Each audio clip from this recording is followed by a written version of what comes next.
Hello students, meu nome é Vera e a live de revisão hoje vai ser comigo. Nós vamos trabalhar o volume 10, o capítulo 19. O nome do capítulo é Kids Will Be Kids e vocês já fizeram uma parte deste capítulo com o professor Rodrigo. E hoje, nesta live de revisão, nós vamos corrigir os exercícios que ele indicou na videoaula dele, ok? Eu espero que vocês estejam se cuidando. Como vocês podem perceber, eu estou aqui na minha casa e vai ser um prazer enorme trocar algumas ideias com vocês sobre a infância. O professor Rodrigo destacou que a infância dele foi nos anos 80 e 90, né? A minha infância já foi nos anos 60 e 70. E a minha infância foi diferente das minhas filhas e está sendo diferente da infância do meu neto, né? Durante a minha infância, nós não tínhamos aparelhos tecnológicos, anos 60 foi o aparecimento da televisão, então a novidade maior era a televisão. E eu lembro que as primeiras televisões que a gente tinha era preto e branco. Foi só a partir dos anos 70 que as televisões a cores começaram a aparecer nas casas brasileiras. E a gente brincava muito, eu brincava muito na rua mesmo, né? Eu tinha amigos na rua da minha casa, mas era assim, a gente nunca ia na casa de ninguém sem que a gente pudesse pedir permissão para os pais, né? A gente tinha muitas brincadeiras de bolas, né? Com bola, brincadeira de bicicleta, né? Muito quebra-cabeça e vendo aí, e é por aqui que eu quero começar a revisão com vocês, né? O capítulo de vocês começa com uma lista de brinquedos, né? E rapidamente eu vou passar.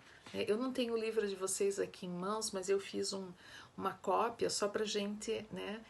Para que vocês possam ir acompanhando aí a minha explicação. Então, vocês têm lá na página 5, né? Vocês lembram, vocês trabalharam com o professor Rodrigo, né? Top, né? Ali os bonecos de ação, action figure. Depois vocês têm tag, o pega-pega, vocês têm hopscotch. De todos esses brinquedos aqui, eu lembro que eu tentei várias vezes brincar com o peão, mas eu nunca consegui. Porque o peão, como vocês veem na ilustração ali, você tinha que enrolar o barbante, daí você puxava e o peão saía rodando. Era difícil, não era muito fã de peão. Bonecos em ação, naquela época, né? Não tinham muitas bonecas, eu tive muito poucas bonecas. As minhas primeiras bonecas foram as Suzys que vieram, né? A Suzy veio antes da Barbie. Tag, play tag, brincar de pega-pega, a gente brincava muito disso. Na escola a gente brincava muito. Hopscotch também, a gente brincava mais na escola. Mas era uma brincadeira bem comum. Na sequência, vocês têm lá, né? Doll, vocês têm lá Blind Man's Bluff, que é a cobra cega. Vocês têm Cat's Cradle, eu não sei como vocês chamam, né? Eu sou aqui de Curitiba, a gente chama de cama de gato. Quem sabe vocês têm um outro nome para essa brincadeira. E um dia desses, a minha filha, de 23 anos, estava brincando com o namorado dela de cama de gato. Então vocês veem que atravessou, né, as gerações. Ela tentando ensinar para o namorado. E aí vocês têm lá ioiô. Ioiô, nossa, era muito legal. Ioiô a gente tinha bastante, brincava bastante. Aí vocês têm hide and seek, o esconde-esconde, né? E slot car racing track, né? que é esse, né, o carrinho, né, que às vezes por controle remoto, né, ele dava voltas nessa pista. Então, gente, é muito interessante, né, todos esses brinquedos, né, essas brincadeiras. Depois vocês fizeram uma atividade, né, em que vocês relacionaram o que era brinquedo, o que eram brincadeiras, fizeram outras atividades e o professor Rodrigo me deixou, né, como tarefa corrigir com vocês essa number 5. E aqui no number 5 diz o seguinte: get in pairs and discuss the following questions. Did you used to play any of the games from activity 1? What about the toys? Were they popular when you were a kid? Write down your answers. E vocês têm um exemplo ali, né? I used to play hide and seek with my friends. I preferred hiding to seeking. Also, it was a lot more fun to play it at night. Então aqui, né, se vocês estivessem em sala de aula, vocês iriam discutir isso com os seus colegas. E eu espero que vocês tenham discutido isso com alguém aí da família de vocês. Os pais, às vezes você pode ter um irmão mais velho, né? Para trocar essa ideia. E baseado nessa, claro que aqui as respostas podem variar, são múltiplas as maneiras de se responder, né? Uma coisa importante da gente ver aqui nesse exemplo, eu tenho ali, I preferred hiding to seeking, né? Então, quando eu tenho essa construção, prefer something or someone to someone or to something, é quando eu quero esclarecer a minha preferência, né? Ali quando diz eu preferia, né? Hiding to seeking, eu preferia mais se esconder do que ir procurar a pessoa, tá? Então esse prefer, essa construção é para esclarecer. Outra coisa também, lembrar que o verbo to prefer, eu posso dizer I preferred hiding or I preferred to hide. Você pode ter o infinitivo do verbo, né? To hide, ou então o verbo na forma contínua, o ing. Ok? E eu gostaria de compartilhar com vocês, né, a frase que eu fiz aqui, né? E lembrar que essa construção used to significa costumava a. Então, I used to play tag with my friends. A gente brincava muito de pega-pega. Meu Deus, na escola então era uma loucura, né? But I preferred hide and seek to blind man's bluff. Então, se eu tivesse que comparar duas brincadeiras, eu preferia brincar mais de esconde-esconde do que blind man's bluff, que é a nossa cabra cega. Aqui a gente chama cabra cega. Não sei se no lugar onde você está, você também usa, né, esse nome para essa brincadeira, tá? E eu troquei um pouco a segunda parte. Lá a segunda parte diz o seguinte: Also, it was a lot more fun to play it at night. Fato, brincar à noite era tudo de bom. E eu lembro, eu morava, na infância eu morava numa casa, e à noite assim, principalmente durante as férias, a gente brincava muito. Eu tenho 2 irmãos e os meus irmãos tinham os amigos dele, eu tinha as minhas amigas. E no final da noite eu lembro que a gente costumava deitar na grama, na frente da minha casa. A gente deitava assim, uma do lado da outra, um do lado do outro, e a gente fazia um balanço do que a gente tinha feito no dia. A gente ficava olhando as estrelas. Imagina, né? Hoje é uma coisa tão difícil de fazer, principalmente nas cidades grandes, não tem como fazer isso. Então, quando eu li aqui à noite, automaticamente eu me lembrei disso. Mas eu coloquei aqui, also, it was a lot more fun to play after school. eu gostava muito depois da aula, né? Depois da aula era legal chegar em casa, tirar o uniforme, aí a gente, né, podia brincar mais um pouco, ok? Eu espero que você tenha respondido aí, que você tenha conversado com alguém. Eu estou conversando aqui com você, né? Mas que você tenha conversado com alguém, certo? O professor Rodrigo também colocou alguns exercícios para vocês fazerem lá no livro de atividades, que são os exercises, né? Olha lá, ó. 1, 2, 3 and 4. E a gente vai começar o primeiro falando aqui do texto, né, do John Lennon. Vocês sabem quem foi o John Lennon? Já ouviram falar no John Lennon? O John Lennon, ele foi um dos cofundadores da banda Beatles, né? Foi uma banda super famosa, né? Ela teve o seu auge nos anos 60, final dos anos 60, e ela era composta de 4 rapazes, né? O John era o Paul, Paul McCartney, o Ringo Starr e o George Harrison e o John Lennon. Eram 4, né? Eram super moços quando eles começaram a cantar, né? Eles fizeram, principalmente o John Lennon e o Paul McCartney, que já veio várias vezes fazer shows no Brasil, eles fizeram muitas músicas que se tornaram assim hits e que são hits até hoje, né? Principalmente para as gerações, a minha geração, né? Tem muitas músicas que marcaram bastante. E o John Lennon, ele nasceu em 9 de outubro de 1940. Ele nasceu em Liverpool. Liverpool é uma cidade industrial na Inglaterra, né? Então, se o John Lennon estivesse vivo hoje, ele estaria fazendo esse ano 80 anos, né?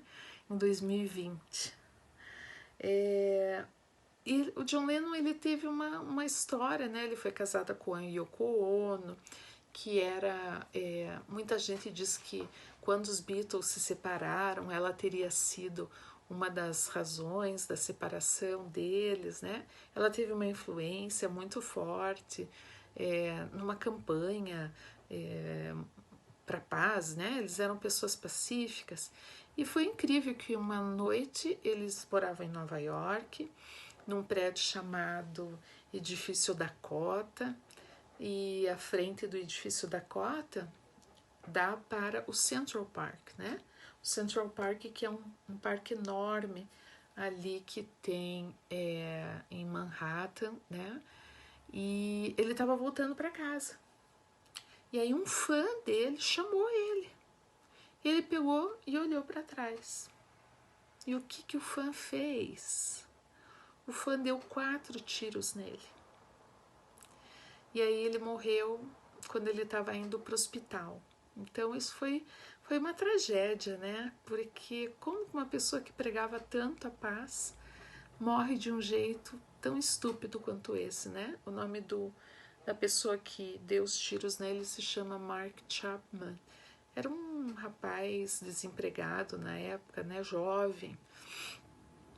Então, o John Lennon, assim, ele marcou, né, toda uma geração e continua, né, as músicas dele continuam aí, dele, do Paul McCartney, continuam aí muito vivas. E, falando nisso, né, aqui, né, no texto do John Lennon, diz o seguinte: When I was 5 years old, quando eu tinha 5 anos, my mother always told me that happiness was the key to life.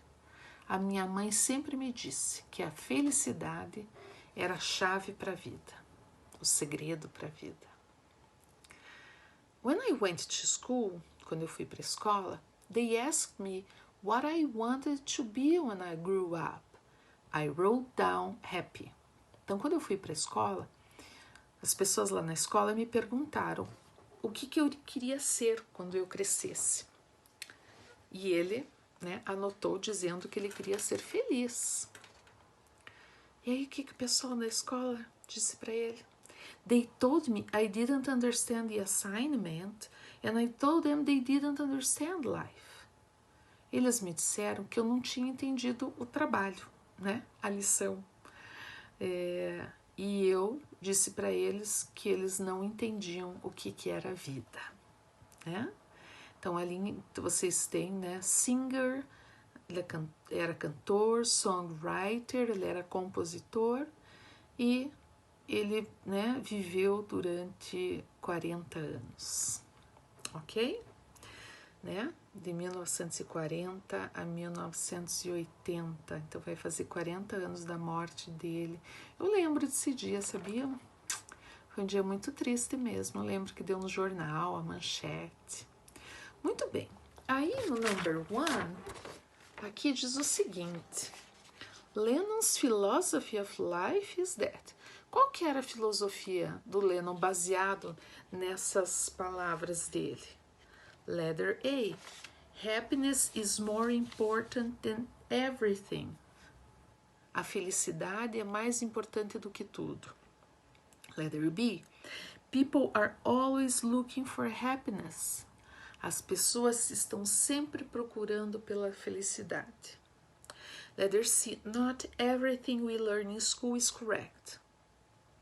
Nem tudo que a gente aprende na escola é certo. E letter D. We don't know what happiness is until we grow up. A gente não sabe o que é felicidade até que a gente cresça. E aí? O que vocês acham? A, B, C ou D? Eu vou circular aqui a certa.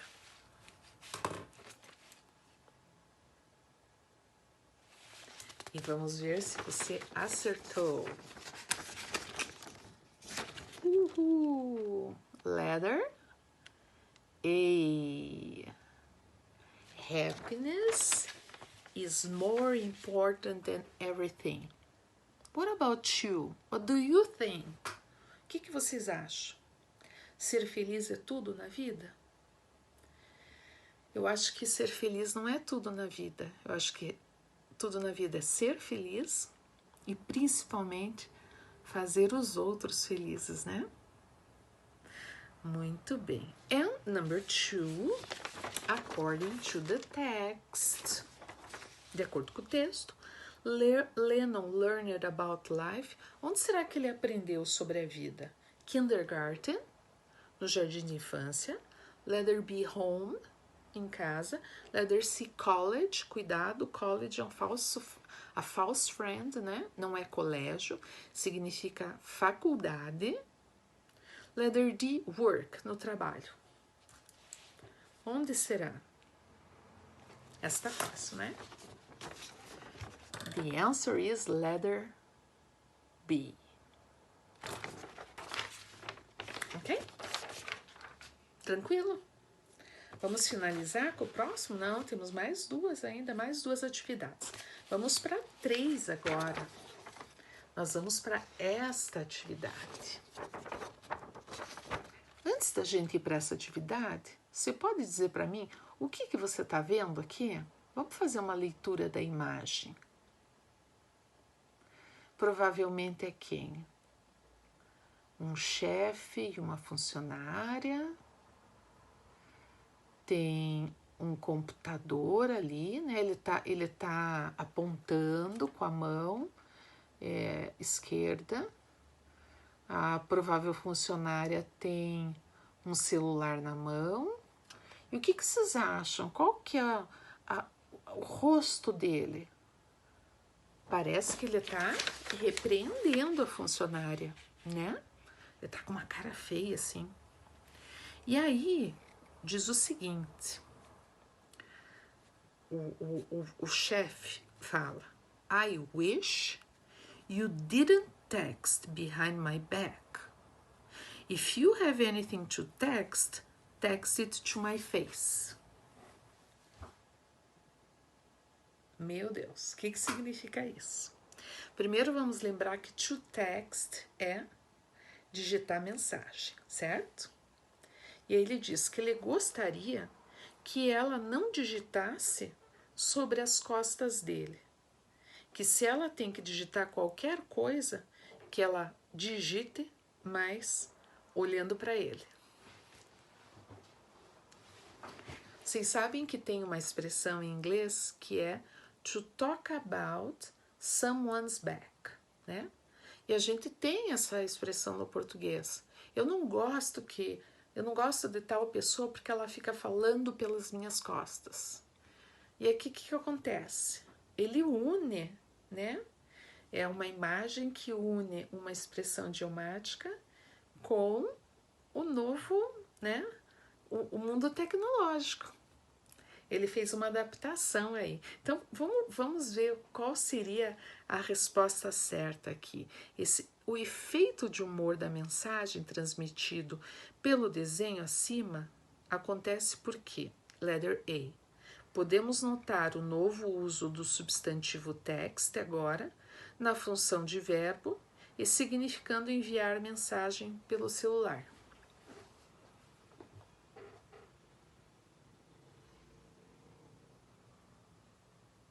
Na verdade, né, o text não é substantivo aqui, ele é um verbo. I wish you didn't text behind my face. If you have anything to text, text it. Não é substantivo, é verbo. Letter B. O homem flagra a mulher no momento em que ela tentava atingi-lo com o celular pelas costas. Não, né? Letter C. O homem pede que ela o atinja com o celular na face e não nas costas, como pretendia fazer. Também não, né? Vamos lá. A. Por causa das novas tecnologias, uma mudança na antiga expressão.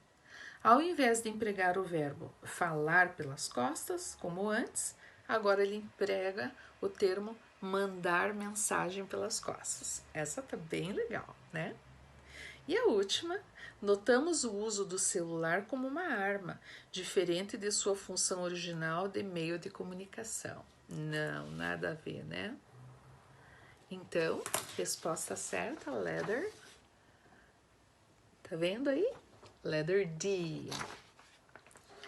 E nossa última aqui, né? Nosso último texto, ainda no livro de atividades, na página 3, o exercício 4, diz o seguinte: A new law in Brazil has come into force under which employers can be fined if they fail to register their domestic workers. Então, uma nova lei no Brasil entrou em vigor, né? Onde os empregadores podem ser multados se eles não registrarem seus empregados domésticos. Vocês sabem que isso foi uma conquista social muito grande, né? As empregadas domésticas hoje, elas podem ser contratadas, elas podem ter uma carteira assinada, elas têm o direito de 13º, de férias. Antigamente não era assim. Essa foi uma grande conquista social para essa categoria. E aí diz o seguinte: It is part of new measures to provide basic protection for some 7 million domestic workers long excluded from Brazil's stringent labor laws, né? Muito bem. Então, aqui diz, né? Faz parte das novas medidas proporcionar uma proteção básica, né, para mais de 7 milhões de empregadas domésticas, né, que foram excluídas das leis, né, de trabalho rigorosas aí do Brasil. Esse texto é disponível lá na página da BBC. Isso foi em 2014.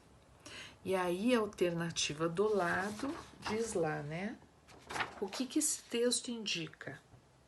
Que letter A, trabalhadores domésticos serão demitidos se não cumprirem a nova lei de registros? No. Letter B, Patrões que não registrarem seus trabalhadores domésticos serão multados por lei. Provável alternativa certa. Vamos ver, letter C. Padrões serão obrigados a pagar taxas de multas para trabalhadores domésticos. No. Né? Eles não pagariam para o governo, não para os trabalhadores. Letter D. Trabalhadores domésticos serão excluídos de pagamentos de impostos trabalhísticos. No. Letter E. Patrões e empregados domésticos terão que, por lei, assinarem contratos de seguro de vida. No. Né? Então, a alternativa certa, letter B. Ok? E aí finalizamos a nossa aula. Eu espero que vocês tenham gostado desse nosso encontro. Continuem se cuidando, ok? And thank you very much for your attention. Muito obrigado pela atenção de vocês. See you. Bye bye.